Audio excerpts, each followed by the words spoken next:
Franz کافکا نے شادی نہیں کی تھی۔ 40 سال کی عمر میں ایک دن وہ برلن کے ایک باغ میں چہل قدمی کر رہے تھے جب انہیں ایک چھوٹی بچی ملی۔ یہ بچی رو رہی تھی۔ پوچھنے پر اس نے بتایا کہ اس کی سب سے پسندیدہ گڑیا کھو گئی ہے۔ کافکا نے بچی کے ساتھ مل کر گڑیا ڈھونڈنے کی بہت کوشش کی، لیکن ناکام رہے۔ کافکا نے لڑکی سے کہا کہ وہ کل ان کو وہیں ملے اور ایک مرتبہ پھر وہ گڑیا ڈھونڈنے کی کوشش کریں گے۔ اگلے دن جب انہیں گڑیا نہیں ملی تو کافکا نے بچی کو ایک خط دیا جو اس گڑیا نے لکھا تھا۔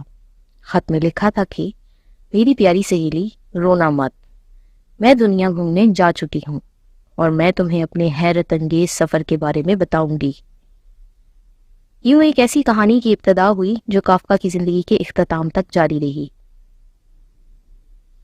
بچی سے ملاقاتوں کے دوران کافکا اس گڑیا کے خطوط پڑھتے جس میں حیرت انگیز سفر اور مزے مزے کی کہانیاں ہوتے، جسے وہ بچی اپنی گڑیا کے خطوط سمجھ کر پڑھتی اور اسے دلی سکون ملتا۔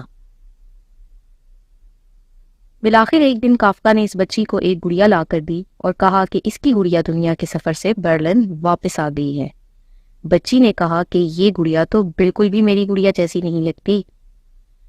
کافکا نے بچی کو ایک اور خط دیا جس میں گڑیا نے لکھا تھا کہ دنیا بھر کے سفر سے میں تبدیل ہو گئی ہوں۔ چھوٹی معصوم بچی نے گڑیا کو گلے سے لگایا اور خوشی خوشی اپنے گھر چلی گئی۔ 1 سال بعد کافکا کی موت ہو گئی۔ کئی سال بعد جب وہ بچی اپنی جوانی میں داخل ہوئی تو ایک دن اسی گڑیا کو الٹتے پلٹتے اسے اس کے اندر سے کافکا کا ایک دستخط شدہ خط ملا جس میں لکھا تھا، ہر وہ چیز جس سے تم محبت کرتی ہو ایک دن گم ہو جائے گی، لیکن بالآخر تمہیں کسی اور شکل و صورت میں ہی صحیح مگر محبت ضرور ملے گی۔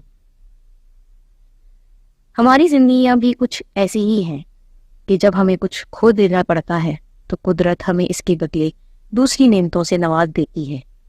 کھو جانے والی چیزوں کا غم ہمیں موجودہ نعمتوں سے لطف اندوز ہونے نہیں دیتا۔ اگر ہم کھو جانے والوں پر ماتم کرتے رہیں تو دستیاب مواقع بھی ہماری نظروں سے اوجھل ہو جاتے ہیں۔ یہی وجہ ہے کہ ہم میں سے اکثر لوگ غمگین اور مایوس نظر آتے ہیں۔